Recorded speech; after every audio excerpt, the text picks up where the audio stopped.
네, 안녕하세요. 개발자 이선생입니다. 네, 오늘은 비전공자분들이 개발자로 이제 전향을 하실 때 주로 이제 선택하게 되는 게 웹 개발 혹은 앱 개발 이렇게 두 가지가 대부분일 텐데 이 중에서도 오늘은 웹 개발에 대해서 이제 제가 하고 있는 웹 개발에 대해서 조금 설명을 드리도록 할게요.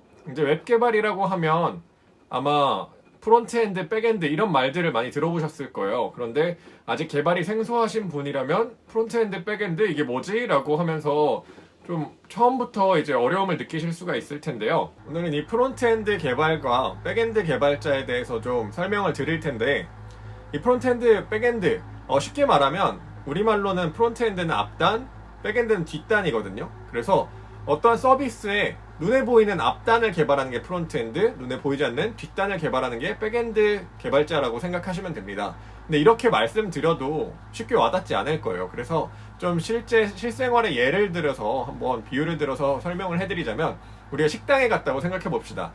식당에 가서 자리를 잡으면 이제 홀에서 일하시는 분이 오실 거예요. 그래서 메뉴를 우리가 정해서 알려드리면 잠시 후에 그 우리가 주문한 메뉴가 이제 요리가 되어서 나오죠. 여기서 우리가 만난 사람은 누구죠? 홀에서 일하시는 분이죠. 하지만 그분이 음식까지 직접 하셨을까요?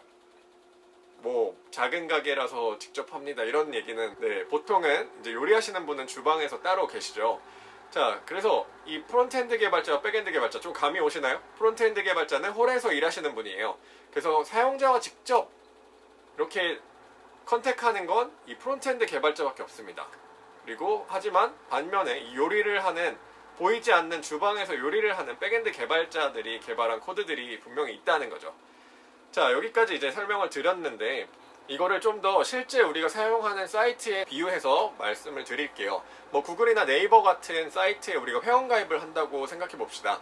회원가입을 할 때 이제 회원가입 버튼을 누르겠죠. 그리고 들어가면 뭐 개인정보 제공에 동의합니다. 이것도 누를 테고 이제 아이디와 비밀번호를 치고 이제 그런 것들 여러 가지 페이지를 눈에 보여주고 그리고 그 안에서 일어나는 여러 가지 프로그래밍적인 내용들을 프론트엔드 개발자가 하게 됩니다. 자, 반면에 우리가 거기서 회원가입을 누르면 실제로 회원가입은 어떻게 될까요? 이 우리가 저장한 내용들이 이제 프론트엔드가 백엔드 서버에 보내게 됩니다. 그래서 백엔드에서는 그 내용을 받고 이게 올바르게 잘 넘어왔으면 회원가입이라는 데이터베이스에 이제 그 회원의 정보를 저장하게 됩니다. 그리고 나중에 로그인 할 때는 역시 프론트엔드에서 이제 아이디와 비밀번호를 백엔드에 넘겨주면 그거에 맞는 사용자가 있는지 찾아서 있으면 넘겨주는 방식으로 일하게 되는 거죠.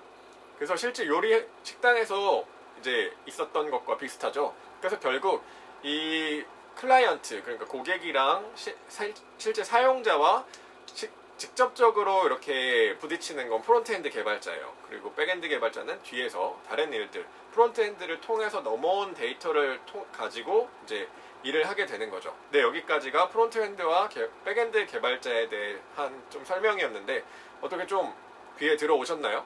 자, 그러면 다음으로 이 프론트엔드 개발자와 백엔드 개발자, 그럼 나는 뭘 해야 될까? 나는 이제 막 프론트엔드, 백엔드를 알았는데 나는 뭘 하면 좋을까? 자, 저는 백엔드 개발자로 일을 시작했습니다. 지금은 뭐 데브옵스 엔지니어로 이제 일을 하고 있고요. 자, 그런데 이제 제 친구가 얼마 전이라고 하기에는 조금 되긴 했는데 작년에 이맘때쯤에 이제 저한테 얘기를 했어요. 자기도 개발자가 되고 싶다. 근데 자기는 이제 백엔드 개발자가 하고 싶은데 어떤 게 좋을까라고 말을 했을 때 이제 제가 친구한테 했던 말이 개발을 이전에 친구는 해본 적이 없었거든요. 그래서 프론트엔드 개발자를 하는 게 좀 더 쉽지 않을까라고 얘기를 했었어요. 자, 그 이유가 뭐냐면 프론트엔드 개발 같은 경우에는 일단 이렇게 프론트엔드와 백엔드를 고를 때 제가 중요하게 생각했던 것 중에 하나는 이제 채용 시장이었어요.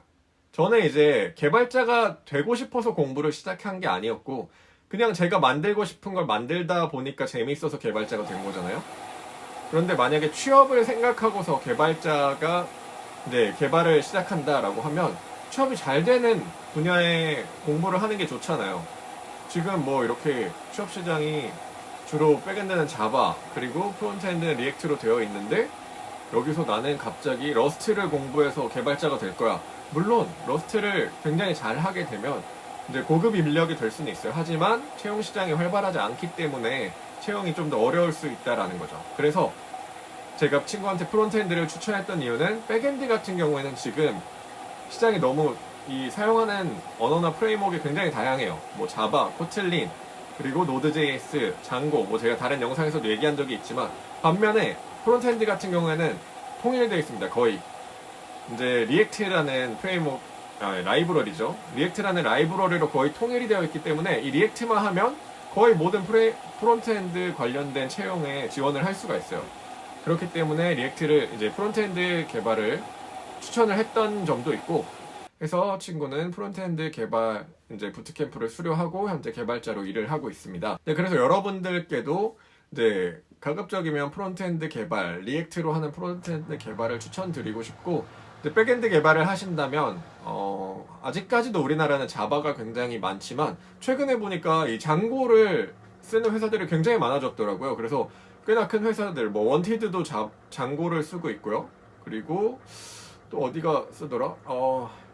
제가 지금 기억이 잘 안 나는데 꽤 많은 우리한테 이름이 알려진 네임드 스타트업들에서 장고를 쓰는 걸 확인하고 장고의 위상이 아주 늦게나마 실리콘밸리는 이미 장고가 굉장히 많이 쓰이고 있는데 우리나라에서는 이제 늦게나마 장고가 점점 쓰이고 있구나라고 생각하면서 좀 뿌듯해하고 있습니다. 그래서 백엔드 개발을 하신다면 좀 배우기 쉬운 언어인 이 장고를 추천드리고 싶습니다.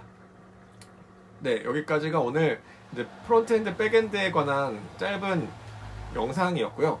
앞으로는 제가 이 영상에 조금 코딩과 관련해서 제가 지금 하고 있는 데브옵스 관련된 부분이나 아니면 좀 이 파이썬 혹은 장고에 대해서 조금 더 깊이 있는 부분들에 대한 좀 그러니까 현재 개발자분들을 위한 영상도 같이 올리려고 하니까요. 그런 때 관심 있는 분들도 이제 구독과 좋아요 그리고 알람 설정까지 해주시면 감사하겠습니다.